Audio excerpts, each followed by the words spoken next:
तो sir doctor Anoop, हम्म। इनकी हमने कुछ तस्वीरें अभी लोगों को दिखाई जिसमें बिल्कुल एक हंसता खेलता चेहरा सर का दिखाई दे रहा है। फिर लाइफ में ऐसा क्या हुआ कि सर की ऐसी हालत होगी?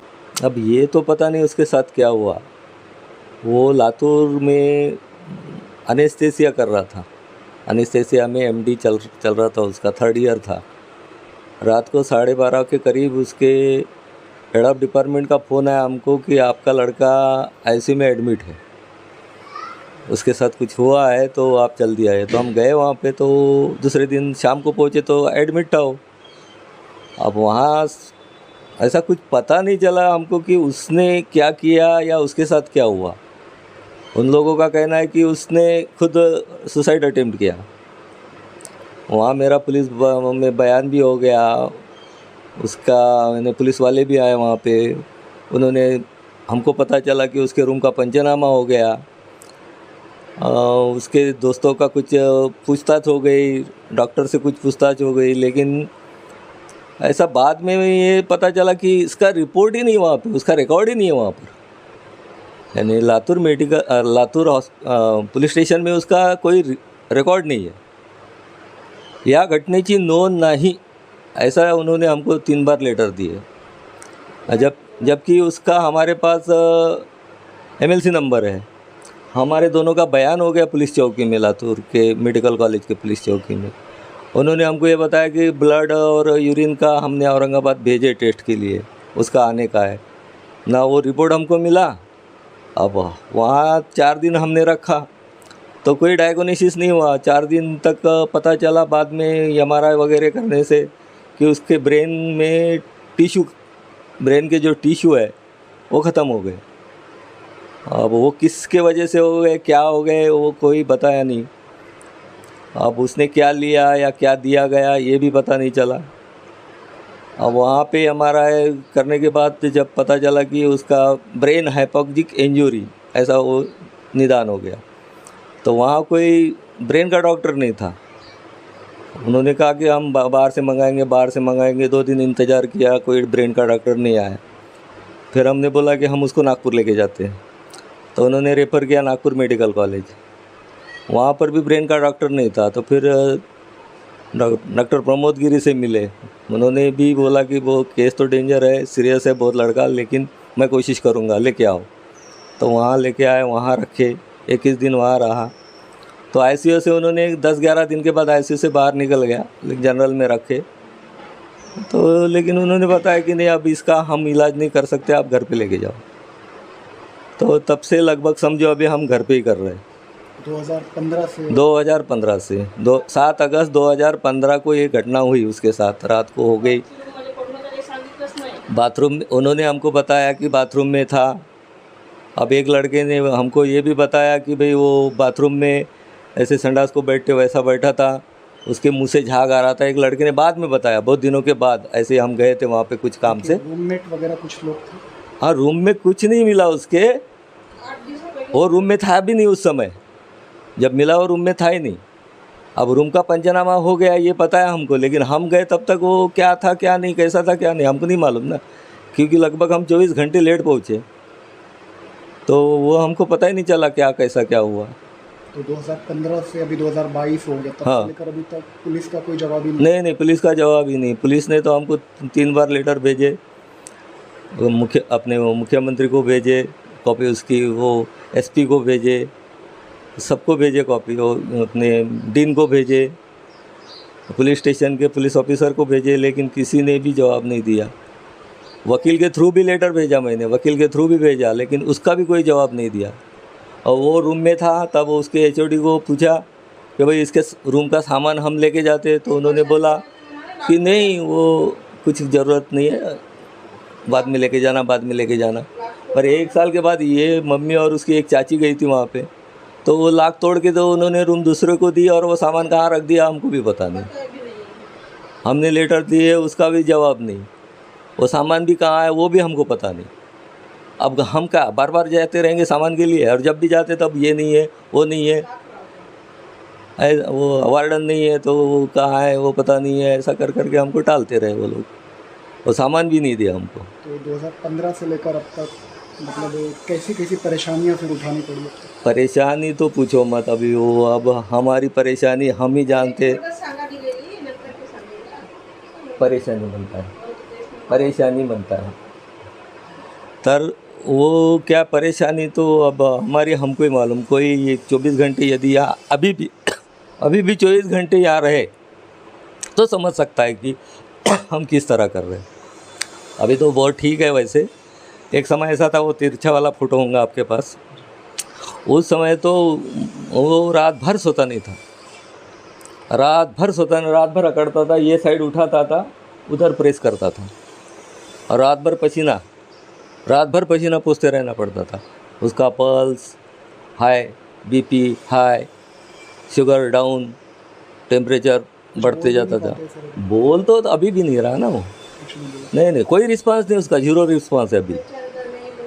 रिस्पांस जीरो है उसका, सब हमको ही करना पड़ता, टोटली हमको करना पड़ता। उसको भूख लगी है या नहीं लगी मालूम नहीं, उसको कितना खाना है नहीं मालूम, उसको यूरिन आती है तब कर लेता है, संडास आती है तब वहीं कर लेता है, जब संडास करता है तब हमको साफ़ कर देना है। यूरिन बैग लगी है, भर गई तो फेंक देना है। उसको खाना कितना है ये नहीं मालूम, क्या खाएगा ये नहीं पता, उसके टाइम फिक्स है, और जो हमारा खाने का जो है डाइट उसका वो फिक्स है, उसके अनुसार हम उसको टाइम पे देते हैं, जितना देने का उतना देते। कभी कभी ऐसा भी होता कि वो पचता नहीं, उसको ज़्यादा हो जाता तो रात में बाहर निकाल देता, और जो भी परेशानी है उसकी वो रात में ही करता। वोमिटिंग करना है रात में करेगा, रोएगा रात में रोएगा, जगेगा रात में जगेगा, दिन भर सोएगा और रात में जगेगा। अब खुद भी जगेगा तो हम तो जगना ही है। इनका कोई ऐसा करीबी दोस्त जो इनके बारे में सारी बातें जानता हो लातूर में? नहीं, ऐसे कोई नहीं है। कोई तो होता है इंसान का एक गलती। हो सकते हैं रूममेट था उसका, अपना क्लासमेट था, और उसके भी जूनियर सीनियर थे, बहुत सारे लोग हैं।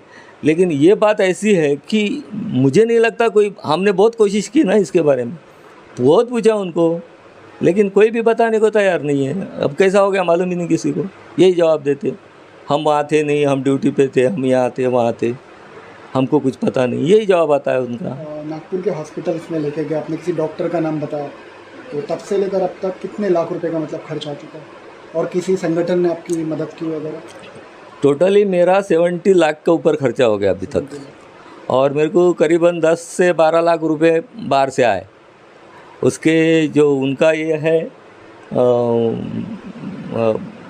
निवासी डॉक्टरों का संगठन, क्या नाम उसका, अब उसका नाम भी याद नहीं आ रहा वक्त पे, उन्होंने 5 लाख रुपए दिए। निवासी डॉक्टर का संगठन होता है ना, वेबसाइट है किट्टो नाम की, वहाँ से कोई मदद वगैरह मिली? किससे? kitto.com करके कोई? kitto.com से तो अभी तो 69,000 ही आया खाली, और वो भी हमारे जो लोग हैं सराउंडिंग के वही लोगों ने दिया, ऐसे बाहर के कोई किसी की है नहीं है उसमें। और बीच में एक बार लोकमत में दिया था, तो वहाँ मेरे ख्याल से 2.25 लाख रुपए आए थे लोकमत में, लोकमत वाले आए थे घर पे, उन्होंने। अब अभी तो हम कर रहे, लॉकडाउन लगा उसके पहले मेरे पास नर्स लोग थे, फिजियोथेरेपी था, 2 टाइम आता था, नर्स थी एक 12 घंटे काम करती थी, लेकिन लॉकडाउन से मैं बंद कर दिया। और दूसरी बात, पैसे का भी शॉर्टेज है। अब मेरी पेंशन आती 33,000 रुपया, अब 33,000 में रूम रेंट है, लाइट बिल है, उसका दवा का खर्चा, उसका दवा का खर्चा मिला के 10,000 जाता, करीबन 10,000 टोटल उसका खर्चा है। सर्जिकल के सामान है, दवा है, और वो नर्स रखेंगे तो उसको 15,000 कहाँ से दूँ। वो एक फिजियोथेरेपिस्ट 2 टाइम आता था पहले, उसको भी 1 टाइम किया अभी, वो भी उसके 9,000 जाते। तो ये सब खर्चा अभी, और हमारी उम्र, मेरी 65 हो गई, क्रॉस हो गया, ये 57 साल की हो गई, अब हमसे हो नहीं पा रहा है। यानी करना तो इतना है कि हमारे काम को रोकना पड़ेगा, लेकिन उसके काम पहले करना पड़ता है। एक ही बेटे थे आपके? हाँ, बेटा एक ही है मेरे को, 2 लड़कियाँ, दोनों की शादी हो गई, और वो भी 6 साल वो रशिया में रहा, वहाँ MBBS किया। उसके बाद उसने वो MCI की एग्ज़ाम दिया दिल्ली में, वो पास हो गया। फिर यहाँ नागपुर में मेडिकल कॉलेज में 1 साल का इंटर्नशिप किया, इस वक्त उनको कुछ बीमारी वगैरह थी दिमागी ऐसा कुछ? नहीं नहीं नहीं, दिमागी बीमारी नहीं है उसको, वो सेंसिटिव है थोड़ा, अबोल था, कुछ भी हुआ तो बताता नहीं था, ये था, लेकिन दिमाग की बीमारी तो नहीं। दिमाग की बीमारी होती तो इतने दूर जाता भी नहीं, उतना पढ़ता भी नहीं ना वो। और कभी ना कभी हमारे ध्यान में आता था। वैसे 6 महीना टोटली हमारे साथ रहा वहाँ आयरी में। मैं आयरी में टीचर था, 30 साल वहाँ सर्विस किया आयरी में, वहाँ मेरा घर था। अब ये एमडी में लगा, दोनों लड़कियों की शादी हो गई। अब एनेस्थेसिया वो आयरी में क्या करेगा करके वहाँ का घर बेच के यहाँ मैं फ्लैट लिया था, वो फ्लैट भी बेचना पड़ा। इसकी माँ की हमको खेती मिली थी 3.5 एकड़, वो भी बेचना पड़ा। जेवर बेचे, मेरे पास जो जमा था वो बेचा, 2-3 बार बैंक का लोन लिया था पेंशन पे। वो सब कर करके टोटली अभी 70 के ऊपर पहुंच चुका हूँ मैं। और कितने दिन रहेगा, कितने साल रहेगा, ये नहीं मालूम।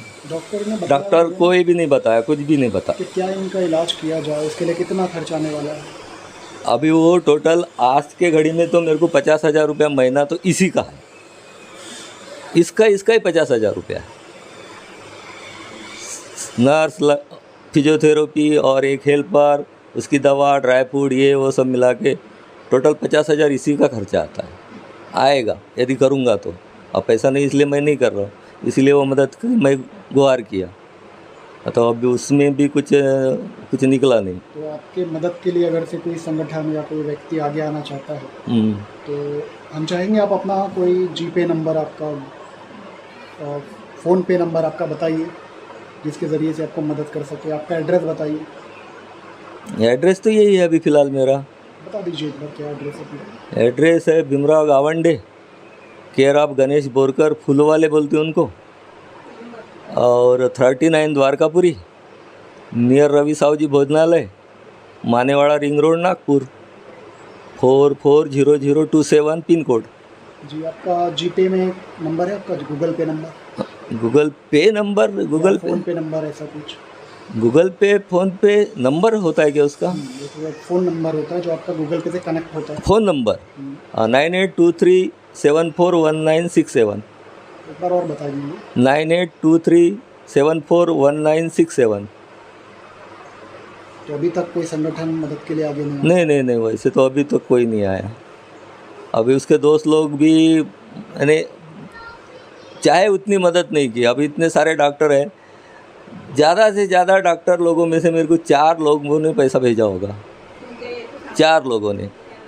एक मुंबई का है वासिद अहमद, वहाँ का ही है एक दत्ता पाटिल, और एक लड़की है कैकया सैयद, और एक मयूर सोनी है नागपुर का जूनियर उसका। ये 4 डॉक्टर के अलावा 5वें डॉक्टर की कोई मदद नहीं आई मेरे को। और कुछ मेरे लोग हैं, मेरे रिश्तेदारी में हैं, मेरे स्टूडेंट है। आप टीचर थे क्या? हाँ, मैं टीचर था आयरी में, तो वहाँ मेरे जो स्टूडेंट है वो स्टूडेंट लोग करते हैं मदद। एक श्रीनिवास गनमुकुलवार, एक प्रसन्ना मध्यवार, प्रवीण बिरेलीवार, ऐसे लोग हैं जो करते हैं थोड़ी बहुत मदद जब भी पैसा मांगूँ। रिलेटिव में मेरे दामाद है, और एक चचेरा भाई है अशोक गावंडे, एक मेरा भाई है सुधीर गावंडे। ये तो 3 लोगों की मदद आती है, बाकी कोई नहीं करते। नागपुर के कई ऐसे यूट्यूबर हैं और मीडिया वाले हैं, तो इन लोगों से संपर्क किया आपने? हाँ किया ना, लेकिन वो उन्होंने कुछ रिस्पांस नहीं दिया, टालते गए। टाला उन्होंने, आखिर में फ़ोन पे बात करना भी बंद कर दिया, फ़ोन उठाना भी बंद कर दिया।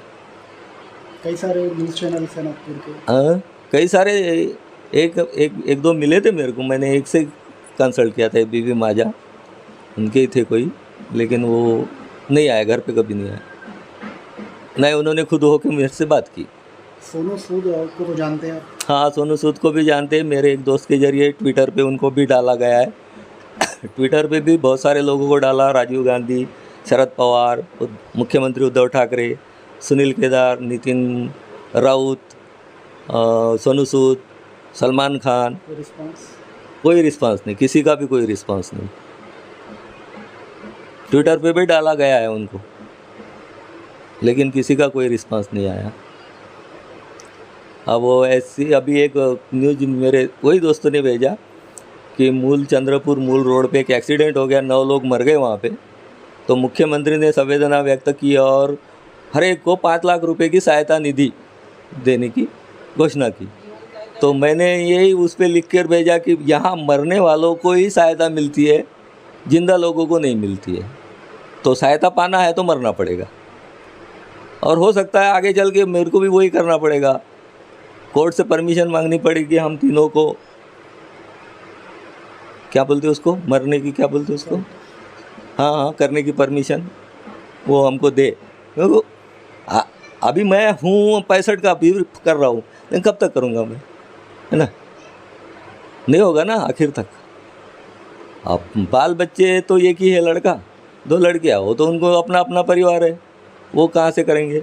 हाँ, थोड़ा बहुत मदद ज़्यादा ज़्यादा पैसों की कर सकते, बाकी क्या कर सकते। उनके पति की ड्यूटी है, उनके बच्चों की स्कूल है, इनमें से बहुत सारा वक्त तो नहीं निकाल सकते ना इसके लिए।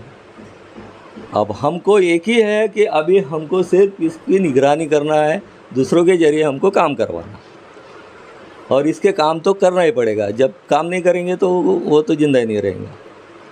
अब 7 साल तक हमने जिंदा रखा है तो क्या मरने देंगे उसको? इतने साल तक हमने उसके लिए परेशानी झेली है तो झेलेंगे जैसे भी तैसे, और जब नहीं होगी तो आखिर करेंगे जो करना है।